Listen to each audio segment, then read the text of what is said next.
समाज में अब दो वर्ग स्पष्ट हैं, ध्रुवीय परिवर्तन का परिणाम। हेलो फ्रेंड्स, इतना तो ज़्यादातर एस्ट्रोलॉजर कह ही रहे हैं कि विश्व की जनसंख्या कम हो जाएगी। वैसे भी जनसंख्या विस्फोट हो चुका है और ज़्यादातर मनुष्य इस समय आपस में सोशल मीडिया, न्यूज़ चैनल्स और समाज में स्पष्ट रूप से लड़ते झगड़ते देखे जा सकते हैं। और बहुत से मनुष्य इस समय चाहे कोई भी क्षेत्र हो, सत्ता, धर्म या व्यापार, वहाँ शीर्ष पर जम जाना चाहते हैं। और बहुत सी स्त्रियाँ अधिक से अधिक सुंदर, आकर्षक दिखना चाहती हैं, लोगों का केंद्र बिंदु बनना चाहती हैं। ये सभी वो लोग हैं जो मेटेरियलिस्टिक हैं। इनमें स्वयं को भगवत भक्त कहने वाले भी बहुत से हैं। आजकल धर्म के नाम पर संस्थाएं चल रही हैं जहां भक्त लोग लग्जरियस लाइफ, एक आम इंसान से कहीं ज़्यादा सुख सुविधा का जीवन व्यतीत करते हैं और कहते हैं भक्ति में परम सुख है, भगवान के भक्त सर्वथा दुख मुक्त हैं। ये सब मेटेरियलिस्टिक हैं, योगी के भेष में छिपे भोगी हैं। बिना दुखों के ना तो सुख का महत्व पता चलता है, ना ही आत्म जागृति का पथ मिलता है। दुख तो प्रभु के जीवन में भी पग पग पर आता है, फिर भक्तों का जीवन दुख और कष्टों से मुक्त होगा, ये कैसे संभव है? इतना बड़ा वर्ग जो धर्म, सत्ता, व्यापार और समाज में काबिज रहना चाहता है, ये सब भोगवादियों की, मटेरियलिस्टिक लोगों की एक बहुत बड़ी दुनिया है। और इस समय संसार में ऐसे लोगों की संख्या करोड़ों में है। ये एक ऐसा समुदाय है जो दिखता है बड़ा आध्यात्मिक, बड़ा प्रभावशाली, बड़ा भगवत भक्त, पर ये ही वो समुदाय है जो इस युग परिवर्तन, ध्रुवीय परिवर्तन के समय जरा भी जागृत नहीं है। कलिकाल को 4,32,000 वर्ष का समझकर ये अपनी बनावटी दुनिया में मगन है। इनमें से कितने तो भक्ति के नाम पर जय श्री राम और राधे कृष्ण के जयकारे भी खूब लगाते हैं, पर कल की कौन सी बला है, इससे इन्हें कोई मतलब नहीं है। ये सब यही कहते हैं कि कलिकाल पूरे 4,32,000 वर्ष का है, अभी तो सिर्फ 5,000 साल बीते हैं। अभी कहाँ अधर्म है, अभी तो बहुत धर्म है। दुनिया में भागवत कथाएं हो रही हैं। देखो भारत की जीडीपी कितनी तेज़ी से बढ़ रही है। शीघ्र ही हम चीन और अमेरिका को पीछे छोड़ देंगे। और युद्ध या बीमारियां, ये तो आम बात है, हमेशा ही चलते रहते हैं, ऐसे ही चलते रहेंगे, कुछ भी नहीं बदलने वाला है। आराम से खाओ पियो और इसी भोगों की दुनिया में मगन रहो। समाज में हिंसा, द्वेष और बलात्कार, ये सब इनके लिए एक सामान्य घटना है। और भारत बहुत तेज़ी से विश्व की सबसे बड़ी आर्थिक शक्ति बनने वाला है। इनके अनुसार 2050 तक हो सकता है इनकी फिलॉसफी सही हो, 2050 तक भारत विश्व की सबसे बड़ी आर्थिक शक्ति बन जाए।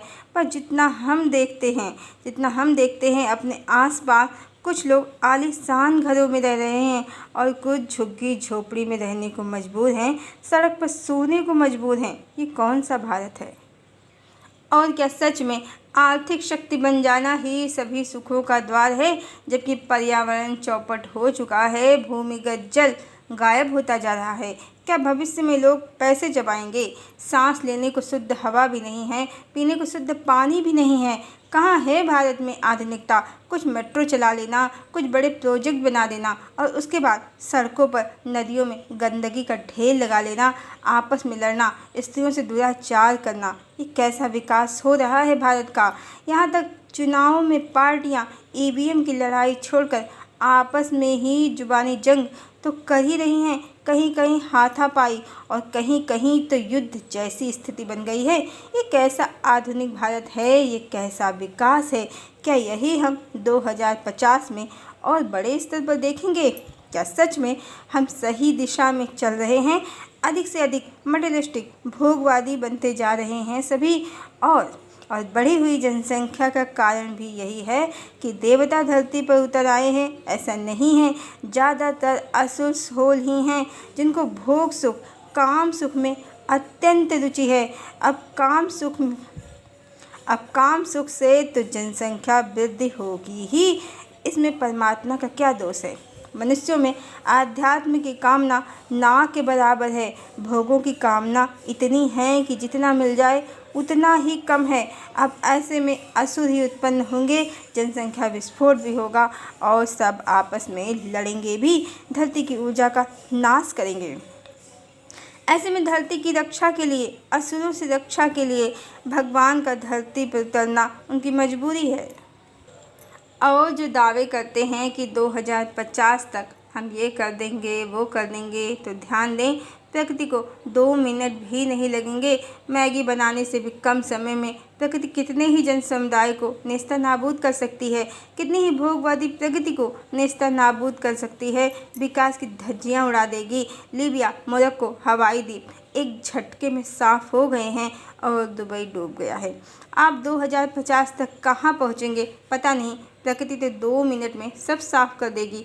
इस बात को वो सभी नहीं समझ पा रहे हैं जो कलिकाल को 4,32,000 वर्ष का समझ बैठे हैं, संसार को सत्य समझ बैठे हैं, स्वयं को परमानेंट समझ बैठे हैं, और जिन्हें बिल्कुल भी यकीन नहीं है कि परमात्मा धरा पर आ गए हैं और 2050 बहुत दूर है। 2033 तक दुनिया का नक्शा बदल जाएगा और 2043 तक पूर्ण सतयुग धरा पर होगा ही, जिसके लिए भगवान धरा पर अवतरित हुए हैं, जिसके लिए ही एक बहुत बड़ा वर्ग जो इस भोगवादी वर्ग से काफ़ी छोटा है पर एग्जिस्ट करता है इस अर्थ पर वो डिवाइन सोल्स का वर्ग धरती पर काफ़ी पहले ही आ गया है। और इस वर्ग की सोच 3D में फंसे मटेरियलिस्टिक लोगों की सोच से बिल्कुल 180 डिग्री अलग है।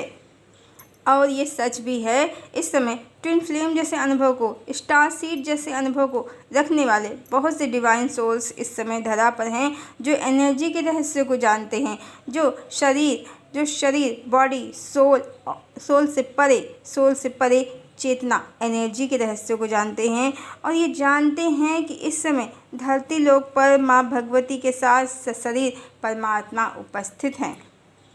उनकी ऊर्जा से कितनों को ही 3D के ट्रैप से मुक्ति मिल चुकी है, कितने ही कली के खेल से शुक्राचार्य की एनर्जी के ट्रैप को जान भी गए हैं और उससे बाहर भी आ गए हैं। तो बस धरती का ध्रुवीय परिवर्तन तो हो ही रहा है, साथ साथ चेतना का भी ध्रुवीय परिवर्तन हो रहा है, पर ऐसे लोगों की संख्या कम ही है, क्योंकि ये भी सच है कि बाकी लोग जो मटेरियलिस्टिक वर्ल्ड भौतिक जगत को ही सत्य समझते हैं, वो डिवाइन एरा में प्रवेश नहीं करने वाले हैं। यही सच है। सन 2024 से या कहें कि संवत 2081 से अब दुनिया में 2 ग्रुप हैं, एक जागृत, दूसरा सुप्त। और इस समय तरह तरह के प्रवचनकर्ता जो लाखों की भीड़ इकट्ठी करके अपना पूरा मार्केट जमा चुके हैं, वो सब कली की सेना में हैं, क्योंकि ये ईश्वर का ओंकार स्वरूप बताने के स्थान पर भगवान को बहुपत्नीवादी, रसिया, गोपियों का प्रेमी, एक्स्ट्रा मैरिटल अफेयर करने वाला, पॉलिगनी को सपोर्ट करने वाला बताते हैं। इन लोगों ने लाखों की आबादी को कली के ट्रैप में फंसा रखा है। ये सब शुक्राचार्य की सेना के मुख्य सेनापति हैं। इनका उद्देश्य काल नेमी की तरह साधु का वेश बनाकर मनुष्यों को असुर योनि में प्रवेश कराना है और इसमें कुछ नहीं किया जा सकता। जिसके जैसे पूर्व जन्मों के संस्कार हैं, वही उसके इस और आगे के जन्मों की गति है। ईश्वर तो धरा पर हैं, सोलर फ्लेयर्स भी उठ रही हैं, धरती का ध्रुवीय परिवर्तन भी हो रहा है, पर जागृति उनकी ही हो रही है जो इस संसार को मिथ्या समझते हैं, जिन्हें सच में ईश्वर से प्रेम है। बाकी सब एक बधे बधाए ढर्रे में जीने को विवश हैं, क्योंकि इनकी चेतना संसार को सत्य समझती है। संसार से परे चेतना की जगत को ना तो जानती है न जानना चाहती है। हरि इच्छा बलवान है। हरि ओम।